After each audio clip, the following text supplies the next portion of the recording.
So many things that make this place our home. Home is just the backdrop of our lives. You know, home is the place where when you close the door, you control what's around you. You know, it's where you dream, it's where you recover, it's where you stay safe from a pandemic. Home is family, 100% family. And you're gonna make me cry because everybody's grown up now and you don't see them as much. Home is where your family is. Home's where there is love. Home to me is the place where you feel the most secure and the most known.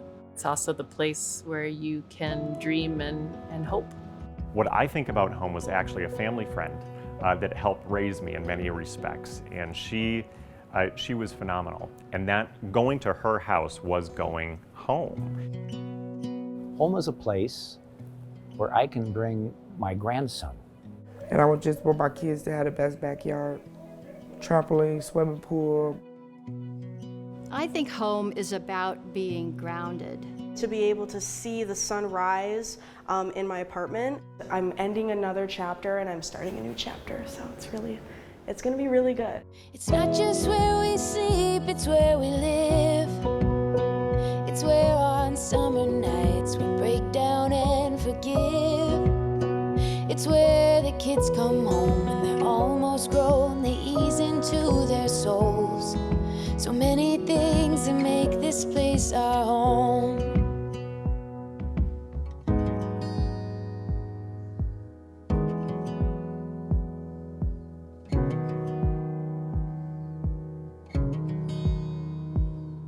I'm Jennifer Ho, and I am the Commissioner of Minnesota Housing Today. We build and preserve housing. You know, we work to end homelessness. We work to help people with disabilities.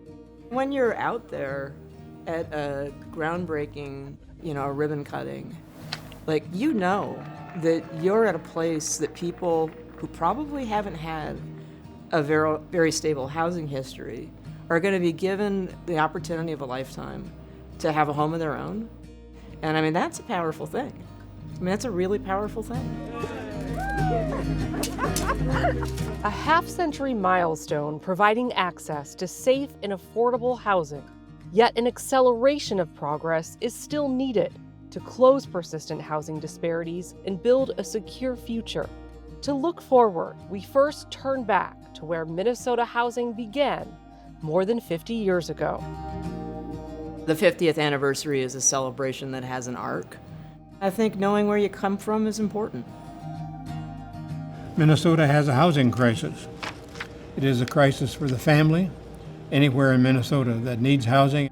It is a crisis even more severe for minority families excluded from decent housing because of race as well as income. It is a crisis for the middle-income family unable to meet housing needs. So it's today's message written in 1971. I'm Jim Solem. I was involved with the Housing Finance Agency from day one.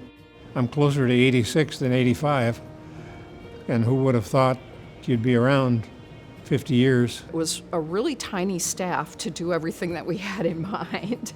I was the 13th employee. I think I might be the only person who's ever worked in all 4 locations of the Minnesota Housing Finance Agency.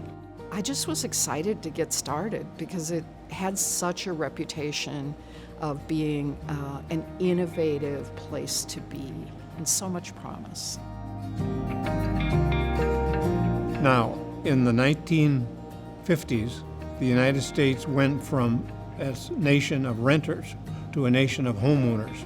The federal government's role in housing went from just public housing to getting involved with tax policy, with regulating the securities industry, which involved bringing capital to housing. There were like 8 or 10 state housing finance agencies around the country. So I was given the task of trying to figure out what they were and how would you get one to work in Minnesota.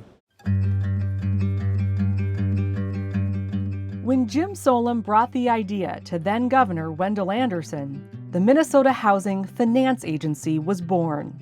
7 leaders have brought the agency from 1971 to where it stands today, at its 4th location in downtown St. Paul. And this is important. The Minnesota Housing Finance Agency was a state agency from day one. The legislature provided oversight, so for many years, there was no other state in the country had the mix of programs that we had here in Minnesota.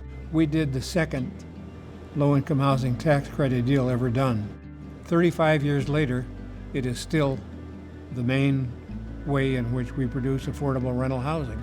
It's the longest lasting federal housing program we've had. We also, during this time, and I'm very proud of this, we focused a lot on trying to expand the housing that is the most deeply affordable. And it was always so gratifying to go to groundbreakings and ribbon cuttings and realize that people with very little income could live in an affordable way. I go past these developments now. I drive by them, I think, yeah, we helped make that happen.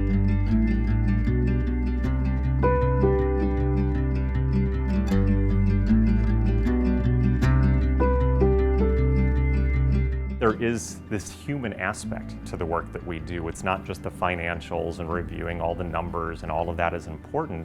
It's about providing that space. You have an extraordinary group of talented people that, even more than their talent, they are committed to the mission here at Minnesota Housing.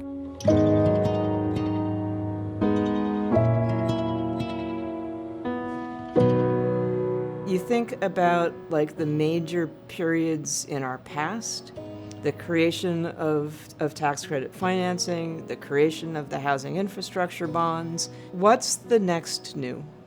And how do those tools actually center the experience of communities who desperately need better housing that's affordable to them and their families? If someone would have said 50 years ago that the agency is going to do $1 billion worth of business, we wouldn't have known how to react or respond because there'd been no context for that. And you know, agencies don't last 50 years. And this one has, and done remarkably well. Home is where we build our lives. And we'll just make sure that we take a moment and you know, honor the history and dream of the future.